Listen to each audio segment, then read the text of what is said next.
सबको जय श्री राम, हर महादेव। हर व्यक्ति परेशान होता है कि अपनी जिंदगी में हम कब सफलता प्राप्त करेंगे, हमारा भाग्य हमारा साथ कब देगा। तो कुंडली में आपका भाग्य साथ कब देगा, आप कब जो है तरक्की प्राप्त पाएंगे, कब आप एकदम ऊंचाई प्राप्त करेंगे, आपका भाग्योदय कब होगा, जिसे कहते हैं भाग्योदय कब होगा। तो भाग्योदय हम समझते हैं कि भाग्योदय कैसे होता है, कब होता है। बिल्कुल सरल ट्रिक है, बस आपको समझने की आवश्यकता है। ठीक, बिल्कुल कठिन नहीं है। पहले की समझिए आप, जैसे कि लग्न, द्वितीय, चतुर्थ, नवम, एकादश, मैं लिख दे रहा हूँ। ठीक है, आपका लग्न 1, द्वितीय, चतुर्थ, नवम और एकादश। ठीक है, इन भावों में जो राशि लिखी है, इन भावों में जो राशि लिखी है उनको हम लिख लेंगे पहले। ठीक है, जो भाव है, इन भावों में कौन सी राशि लिखी है उसको हम लिख लेंगे।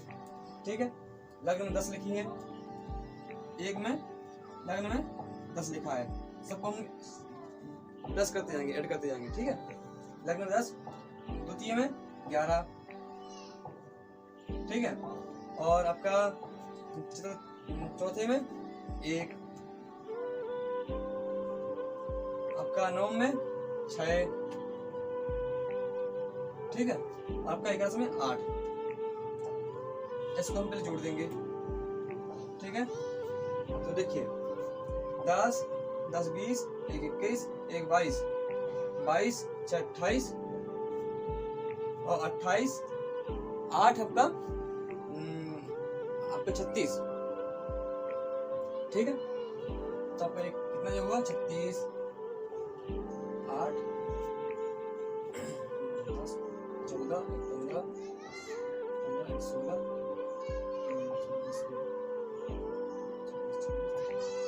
36 हुआ। ठीक, 36 आपका योग हुआ। अब जो है इन्हीं भावों में जो आपके ग्रह बैठे हुए, कुछ नहीं, बस राशि के अंक लिखना है, किस भाव में कौन से अंक लिखे हैं उनको जोड़ देना है। और जोड़ने के बाद क्या करेंगे, जो आपके इन भाव है, द्वितीय, लग्न, चतुर्थ, नवम और एकादश, इन भावों में आपके जो ग्रह बैठे होंगे उनका जो राशियांक होगा, ये अंक होगा, इसको हम जोड़ देंगे।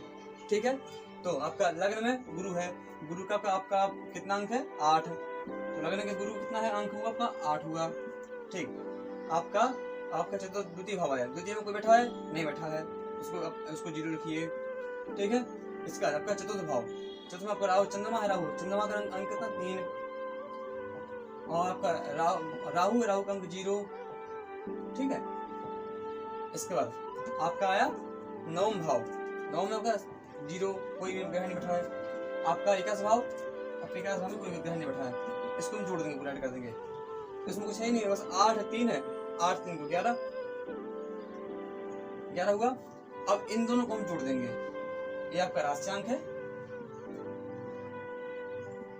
ठीक है, और ये आपका ग्रहांक है, ये आपका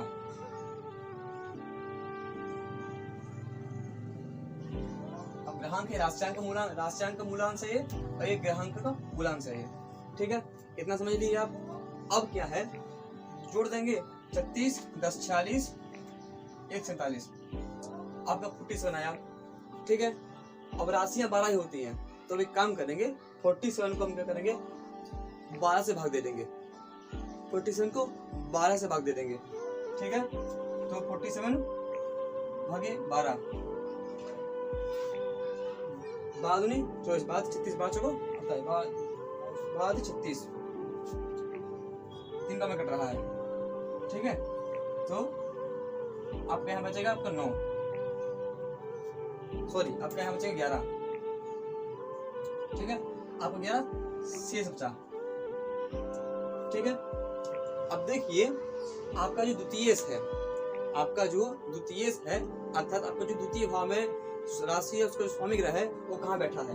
ठीक है, आपका द्वितीय भाव में राशि हुई आपका कुंभ राशि हुई, कुंभ राशि के स्वामी हुआ शनि। अब शनि से 11 भाव में, शनि से 11 भाव तक गिनेंगे, क्योंकि ये 11 भाव है, क्योंकि 11 से बचे हैं, शनि जहाँ बैठा है उससे हम 11 अंक गिनेंगे। आपका द्वितीय शनि शनि से 11, 1 2 3 4 5 6 7 8 9 10 11, 5 आया। तो देखिए 5 आया, 5 का स्वामी सूर्य है, सिंह है, सिंह का स्वामी सूर्य हुआ। अब सूर्य की जब आपका महादशा होगा, सूर्य की महादशा होगी और सूर्य के महादशा में जो आपका शनि का अंतरदशा होगा, क्योंकि अगर द्वितीय सबका शनि है, द्वितीय सबका शनि है, तो जब सूर्य की आपकी महादशा होगी और शनि की अंतरदशा होगी, ऐसे समय में जो है आप प्रगति करेंगे।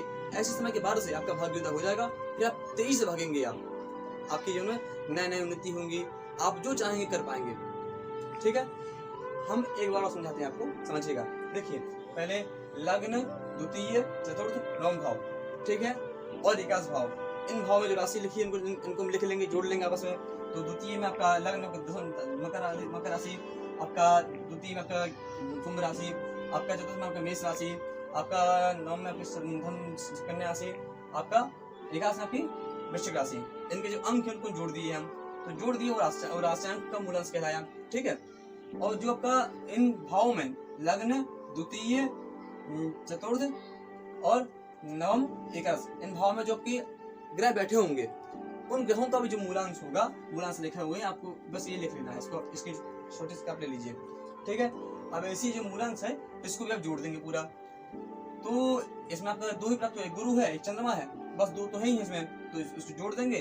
तो जोड़ने के जो आपको जो प्राप्त होगा उसको 12 से भाग दे देंगे। जो शेष बचेगा उस शेष को द्वितीय जहाँ बैठा होगा, द्वितीय ग्रह जहाँ बैठा होगा उससे उतने आगे घर जाएंगे। जैसे 11 आया, द्वितीय जहाँ बैठा, द्वितीय सबका शनि है, शनि से 11 जाएंगे, शनि से 11 का यहाँ पे आएगा। तो 1 2 3 4 5 6 7 8 9 10 11 आया। तो इसका स्वामी सूर्य हुआ, तो सूर्य की आपकी होगी महादशा होगी, सूर्य की महादशा, और जो आपका द्वितीय है शनि, शनि की अंतरदशा।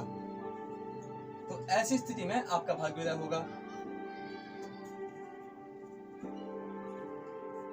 जब भी कुंडली में आपकी सूर्य की महादशा आएगी और शनि की अंतरदशा प्राप्त होगी इस कुंडली में, तो आपका भाग्योदय हो जाएगा। इस समय के बाद जो है आप अपने जीवन में अत्यधिक प्रोग्रेस करेंगे।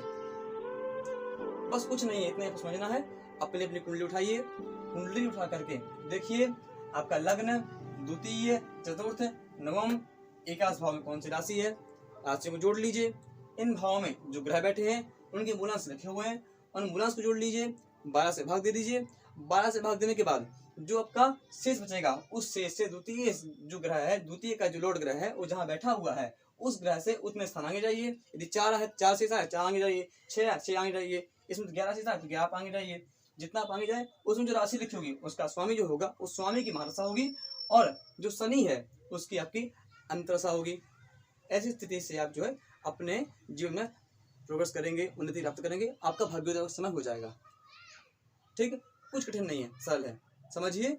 एक बार फिर से देखिए और देख करके आप अपनी कुंडली की विचार करिए, देखिए आपका भाग्योदय कब होगा। और जो आपकी कुंडली में आपकी देखिए, दूसरी कुंडली देखिए आप, जबकि अच्छे लोग आते हैं, आपके ग्राहक लोग आते हैं, जो यजमान आता है उसका भी देखिए आप। ठीक है, जय श्री राम, हर हर।